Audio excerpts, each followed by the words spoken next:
Alright, what's happening everybody? It's your boy Keenan. Welcome to today's vlog. Part 2 of my top 20 quarterbacks for the 2012 fantasy football season. Gonna finish things off going through number 10 to number 1. Starting at number 10, I'm gonna go with Philip Rivers of the San Diego Chargers. This guy, he had a bad season last year, 27 touchdowns but 20 interceptions. But he did pass for over 4,600 yards. That's good points for fantasy football play. But he needs to lower that interception mark. But I think he's going to bounce back from last season. Even without Vincent Jackson, the leading receiver last year, he's now with the Tampa Bay Buccaneers. But this is still Philip Rivers. I think he can work with just about anybody. He's a good passer, and every great passer in the history of the National Football League had at least one off season, and I think Philip Rivers is going to bounce right back this year. At number 9, I'm going to go with Matt Ryan of the Atlanta Falcons. He has led this team to the playoffs for many years, and he needs to just get it over that hump. He is a great quarterback, 29 touchdown passes to go along with 12 interceptions. He just needs to be a championship quarterback in the playoffs and step up, and I think he can do that. He has great talent around him with Julio Jones and Roddy White, two good receivers, and plus behind him, Michael Turner. They have a great offense. I think he could submerge and to become one of the top 5 quarterbacks this year. He just needs to play like a champion every game. At number 8, I'm going to go with Michael Vick of the Philadelphia Eagles.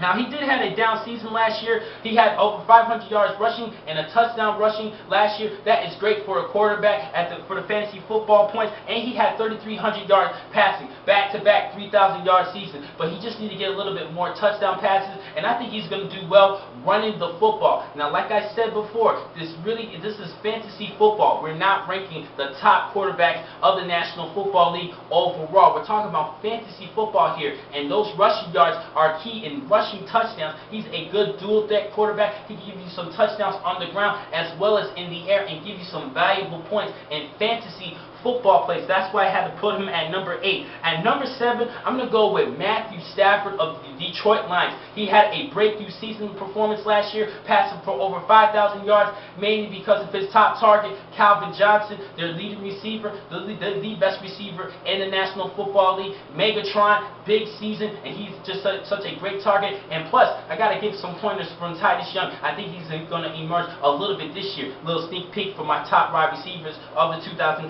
season for fantasy football. But because they have such great young talent around him, these guys can work well together, make it back into the playoffs, possibly even win a NFC North Division title. Top team they need to worry about is the Green Bay Packers. But I think Matthew Stafford, because of last season, he had to already automatically bump into my top 10. At number 6, I'm going to go with Tony Romo of the Dallas Cowboys. Dallas had a rough season, 8-8 and missing the playoffs, but Tony Romo had a good year, 31 touchdown passes with 10 interceptions. He just needs to be like, he's in the same comparison as Matt Ryan, but Matt Ryan leads his team into the playoffs. They both just need to be champion quarterbacks when they headed into the postseason, and that's it. And they can do it. They have the talent around him. They just need to play like a champion, just like Matt Ryan. I think Tony Romo could give you some good fantasy football points from week 17 of the football season. At number 5, Eli Manning of the New York Giants. Now, a couple of months ago, Eli Manning was questioned, does he believe if he is an elite quarterback in the National Football League? And with a lot of confidence, Eli Manning said that he is one of the elite quarterbacks of the National Football League. And winning 2 Super Bowls and going all past the shadows of Peyton Manning, getting more Super Bowls than Peyton, this is a good part of his thing in his resume. And I think he is an elite quarterback, a sleeper elite quarterback, leading this team to 2 Super Bowl victories against a good Patriots team. Last year was a big year for Eli Manning. He actually dropped the interception ratio, 16 interceptions last season, when the year before he had over 20 interceptions to go along with 29 touchdowns last season. He had a good year, and that's why I had to put him at number 5. At number 4, rookie sensation Cam Newton. He had a big year as a rookie, breaking NFL records in passing yards for a quarterback in the season and even in the first 2 games of his career, especially in that game against the Packers. He had a big game passing for over 450 yards. This guy is the real deal. I think this is not a fluke, a bust. A lot of people was hoping that he was a bust because of all the criticism of him outside the field. But this guy had over 4,000 yards passing, 21 touchdowns, and 10 touchdowns on the ground. He's a big-time dual threat, just like Michael Vick, and I'm comparing him to Michael Vick. I think he's just a bigger version and a younger version of Vick, and I think he could lead this Panther team to the playoffs, but they're going to be playing against a tough NFC South division. At number 3, I'm still going to stick with Tom Brady of the New England Patriots. This guy, a lot of people questioning him about his age and how many years left that he has in him. I believe he has at least 2 more seasons left in him, and plus he has so many weapons and the receiving core for the Patriots. Wes Welker, Aaron Hernandez, and all-pro record-breaking tight end, and Rob Gronkowski. They have a great receiving core, and plus with Bill Belichick's offense, Tom Brady's so comfortable in that offense. I think he's going to have a good, productive year, probably in the top 5 again this upcoming year. He was number 3 overall last season.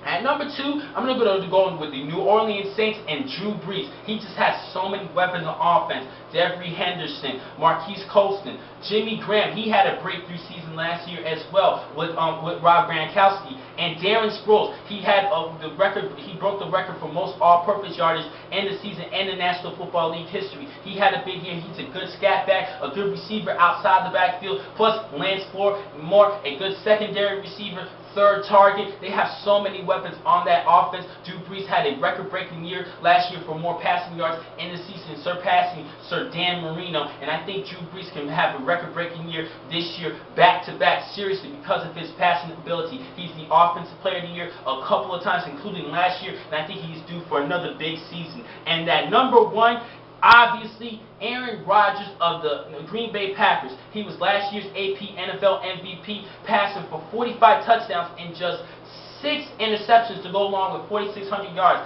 and 3 touchdowns on the ground. He's an underrated a good mobile running quarterback, dual threat, and I think he's because of his feet, he can give you some yardage on the ground. Great fantasy football points, and with those rushing touchdowns, don't forget, for every touchdown, it is 6 points in fantasy football play. 4 points for some leagues, but for most leagues, it is 6 points. With 18 points on the ground, rushing touchdowns, that is a big difference maker for most of these quarterbacks, and the quarterback being a pass-happy league, the quarterback is probably the key for fantasy football points this upcoming year, and everybody has their eyes on Aaron Rodgers as that number 1 quarterback. Most people, including myself, obviously had to project him number 1 overall. He's just a great quarterback, and I think he can lead this team back into the Super Bowl this upcoming year.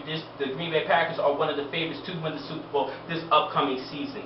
Alright, that wraps things up with my top 20. I'm going to catch you guys tomorrow to continue my top 20 rankings for fantasy football play. I'm going to kick back with part 1 of my top 20 running backs, and I'll catch you guys then. Thank you for watching today's vlog from Franchise Sports Talk. I'm your man, Akeem McCall. Be easy.